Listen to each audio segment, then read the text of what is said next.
Hey everybody, and welcome back to another episode of the Adventures of Ezrir Pyreborn, which will be our fellow right here. Yep, that's our char engineer there. We ended the last episode just finishing off the personal story. I don't think we'd actually done anything except for that. At all. I'm sorry that I haven't had any other episodes come out recently. I've just been playing the game. I'm sorry, I've been playing Guild Wars 2 and I've really been enjoying it. I think it's a great game and I'm really glad to play it. And I want you all to come with me, and if you haven't purchased the game yet or are not really sure whether or not you want to play the game yet, I'm hoping that you'll enjoy this series of videos about this char engineer and seeing the world as we play through it, because the intention is that by watching this, you decide that you want to play it. And you know what? If you don't want to play it after watching all this, well, then you still know what's going on in the game. This will be kind of a let's play, like I said in the first episode, I guess. So I'm just going to go through the game, and see what happens as we play through the adventures of a char engineer. So, let's see, where to start. Right now, our story mission, I'm here to help. We need to go talk to Tribune Goreblade in Heroes Canton. However, that's a level 3 quest, and we're only level 2. So, our intention is to go, let's go over here to help Scar Stripeclaw organize the wrecking yard and try and complete this heart. That's going to be our first mission. Oh, but see, now, what the so many missions. Stop thieves from stealing. Pitmaster Porter smokes barbecue. Let's go save the barbecue, guys. Now, I don't think we have any gathering tools yet. We don't. We're going to get those the next time we go into the Black Citadel. Probably once we get level 3 or level 4, so that we can start harvesting ingredients and whatnot. But for now, let's stop this barbecue thief. He's down. Alright, we're just going to sit here for the next minute and a half over here as we try to protect the barbecue.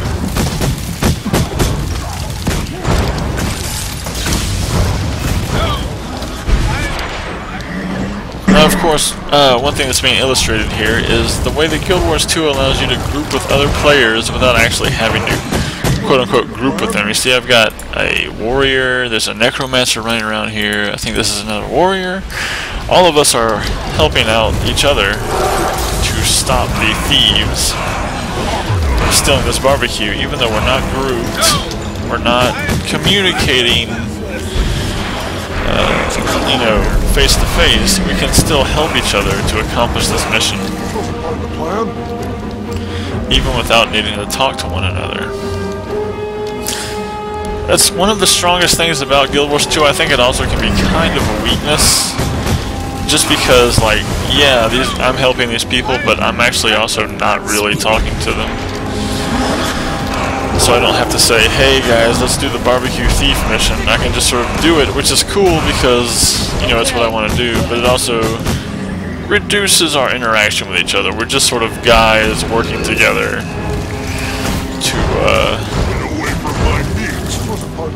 to accomplish a simple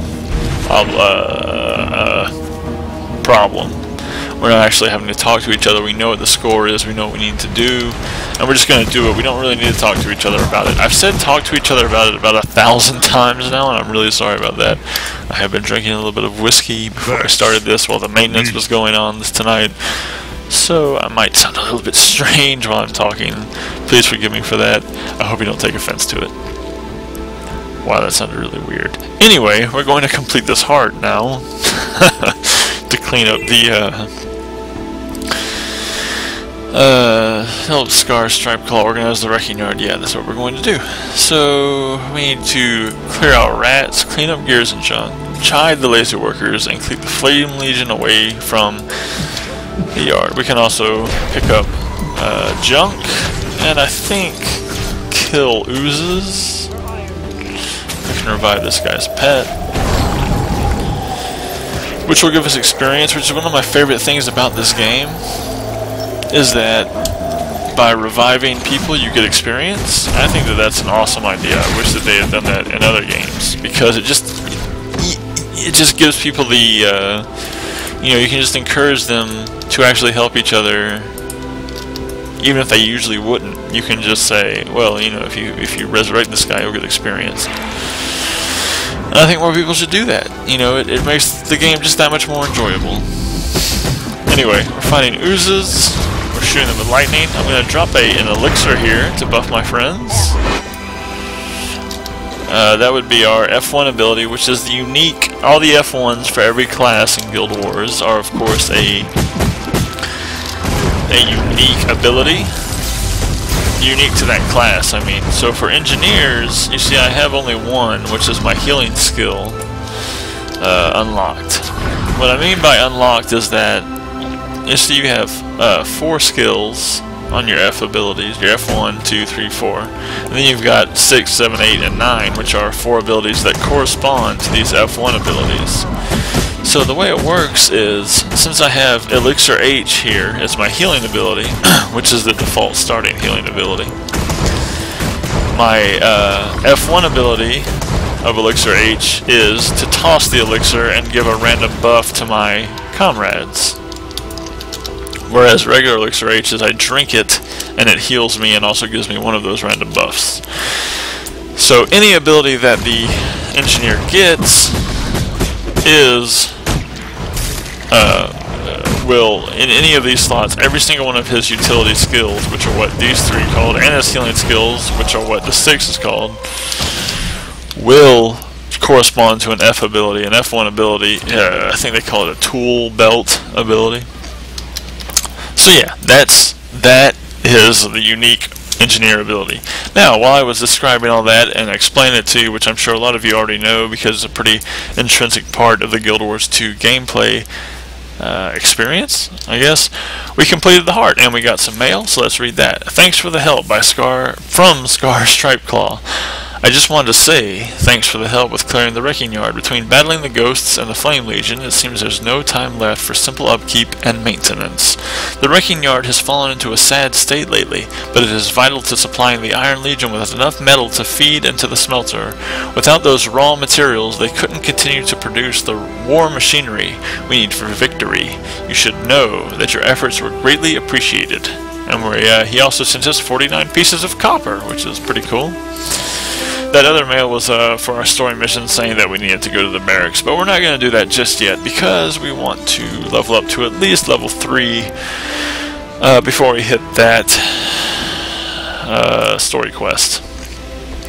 Also, we just gained our first shield skill for the engineer, which is magnetic shield. It creates a magnetic field that reflects projectiles and can be released to push back foes. And you see, you've got the one on the bottom here that has the white outline. That's the first ability that will activate whenever you click it. The second one is poisoning the lake. Come quickly. Alright, well, okay, Bane, let's point me to the spot. We're gonna go try to stop the tar elementals from polluting the lake. This is level 4 quest, which is actually quite above our pay grade, but we're going to do it anyway because we're a brave char engineer and we don't mind getting our hands dirty. So let's try out this new shield skill. It blocks projectiles and also we can release it. Well, it didn't actually push him back, did it? Well, damn. Alright. We're still looking for tar elementals to fight even though they're level 6, so it might be really dangerous for us.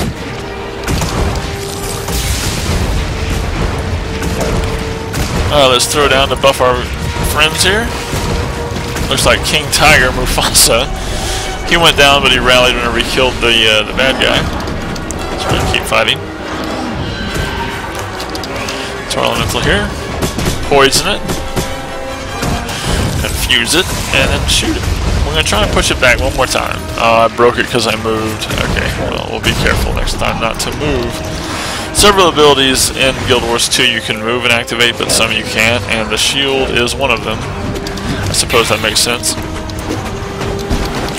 Another very cool thing about Guild Wars 2 is that you'll notice that as I am fighting these tar elementals, and completing the orange portion, which is the quest, the event, I mean.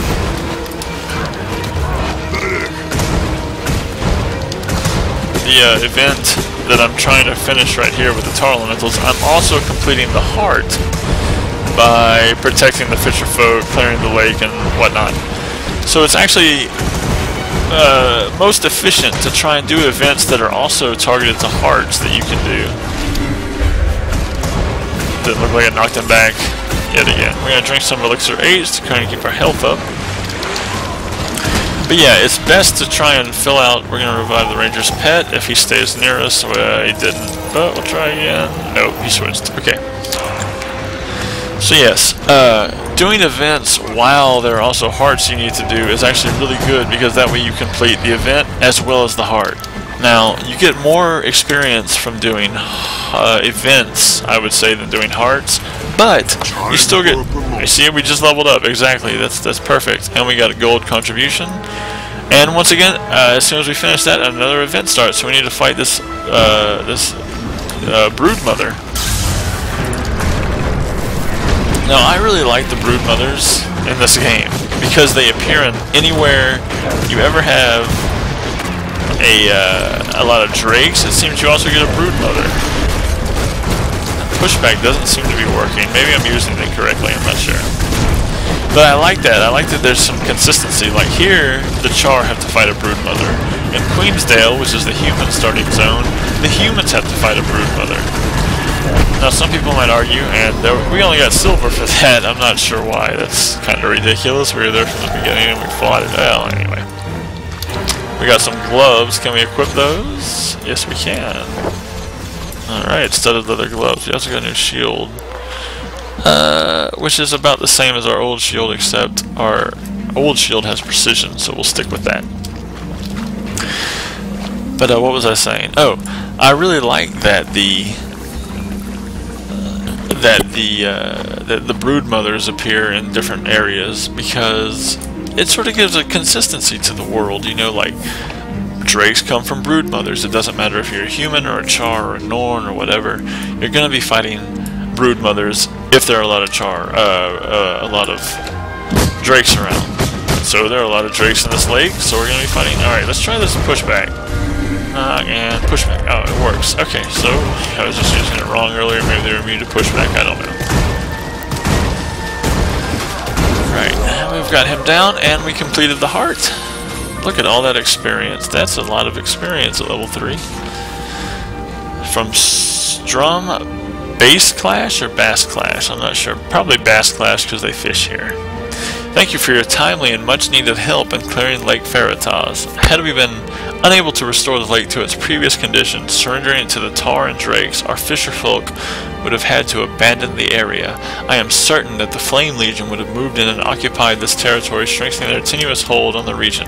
Thanks to the efforts of you and the others, the lake will now remain in Legion hands. And that's us. Thanks a lot. We help out when we can.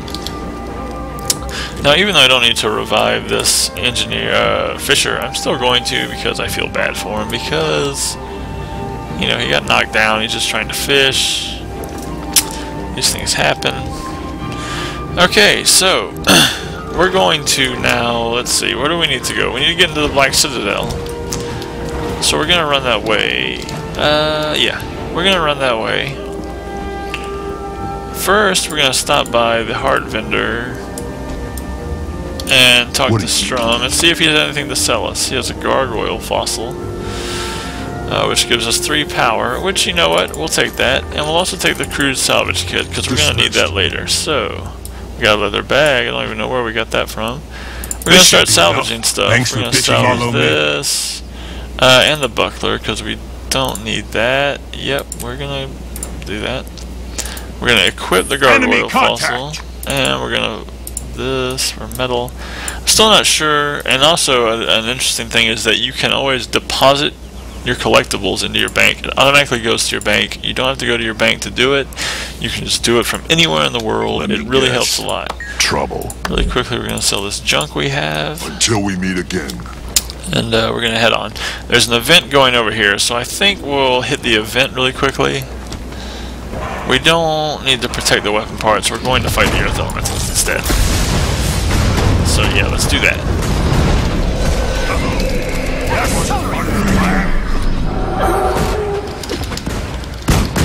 Alright.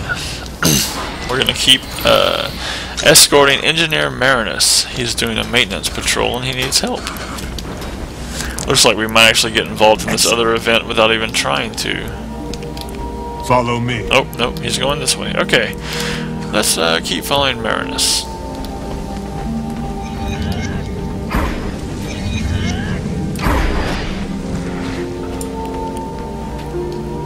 So I'm not sure which crafting abilities I'm going to be using for this engineer. I suppose the most obvious would be leatherworking and weaponsmithing. Not weaponsmithing, I'm sorry, huntsman, because huntsman creates the weapons, which are only pistols and rifles that we can use. We can't create shields with huntsman, but we can create rifles and pistols, which are our other 2 of 3 weapons. And armor, leatherworking will allow us to create armor. Now, if y'all have any suggestions about what trade skills you'd like to see me use, please let me know, because I already have a ranger that's doing huntsman and leatherworking, and I don't mind doing it again on this engineer. But if you have something else you'd rather see, I'll do it. I don't really want to do cooking though, because cooking costs a lot of money and takes a lot of time. I'm doing that on another character of mine, a guardian. And if you really, really, really want cooking, I'll do it. But I would really prefer to do anything but cooking. I'd rather do tailoring or something besides cooking. So just let me know about that. We're going to continue escorting Marinus. What's broken now? Give me what you have. Time's wasting. Okay, so we need to collect scrap metal and bring it to him for repairs. And see, I like how the game sort of switches suddenly between an escort mission, now it's a collection mission.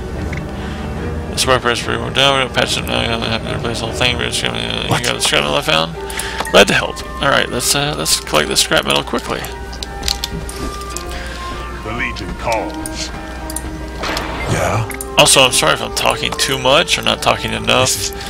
This is low-level stuff, though, in this game. I mean, this is really low-level stuff, so there's not a whole lot going on. It's pretty much just simple collection quests. I'm still trying to build up my skills. I mean, I don't even have a rifle or an offhand pistol yet. So there's not a whole lot going on. I apologize for what you might see as like a boring, sort of slow start. But I think as we go on, things will get better. Any suggestions about what should happen? Oh, what's going on here? Trouble is on the way. Lots of experience for that. Armored up. Alright, what's the trouble he was talking about? Oh, ghosts. Alright, let's buff up our friends and then start fighting the ghosts. I'm doing this I'm putting up my shield to block the projectiles that these archers might be firing. Who's going to be shooting? The ghosts here, of course, are the ghosts from the first game. Alright, we've maxed out. Oh, no, I went back up. I didn't even get a chance to see what was going on here. Alright, we're down. We're going to need to kill someone to get back up. We can wire this guy into us. And then try to explode. Oh, no, we're completely down. Damn. Well, they are level 6. We're only level, what, 4? So, let's see if anyone wants to try and come and revive us.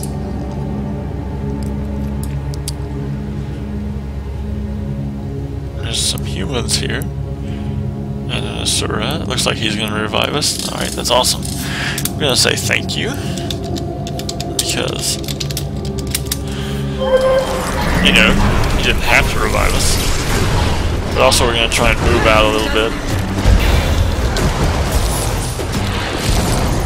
Daze him by throwing our shield, and then unload on him with some of our pistol rounds. Buff up, and continue fighting. Now there's quite a large amount of ghosts here, so drink our elixir before we die. Yes. We also got swiftness from that. Alright, looks like this guy's down, so we're gonna revive him. As we fight, we're gonna keep searching. Looks like my timer is up, so I'm gonna, once we finish this event, I'll call it for this episode. And then the next episode we'll start with our story missions.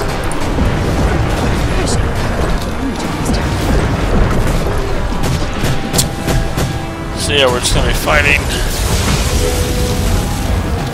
Guy's down, we're gonna try and get him back up. There we go. Looks like he rallied, but still, we should always try to revive our friends. Oops. There's some behind us as well. As we're fighting here, I guess it's as good a time as any to go over a brief description of what all of our abilities do. Our number 1 skill, which is our auto attack, is an explosive shot. It fires a shot that explodes whenever it hits and also causes bleeding. Right? It has an area of effect, so anyone who's very close, it has a very small area of effect, but it's still an area of effect. It will hit anyone near, very, very near our target and damage them, as well as causing bleeding on our target. Ooh, we're getting hit by AoEs. We drink a potion and throw out one to our friends. And then we're going to use our second skill, which is Poison Dart Volley. We fire a volley of darts that poison our foes. Poison deals damage, but also reduces any healing that our targets will use on themselves. And we've completed this event. Awesome. So yeah, this fires 5 darts to do less damage than our regular attack. Oh, actually more damage. Okay, never mind, don't listen to me. And also poisons our target. We've got Static Shot, which bounces between our targets. Does amount the same damage as our Poison Dart Volley. Also causes blindness and confusion up to 4 targets. That's a pretty good ability, Static Shot. We've got Magnetic Shield, which puts up the shield that reflects projectiles and then bursts out. Does a slight amount of damage. You're mostly looking for the pushback with Magnetic Inversion. Finally, you've got Static Shield that will charge up the shield, and anyone that hits me gets stunned. And then if I click it again before the bar fills up, I'll throw the shield out, daze anyone in the line as it comes back, and actually does 16 points of damage, which isn't too bad.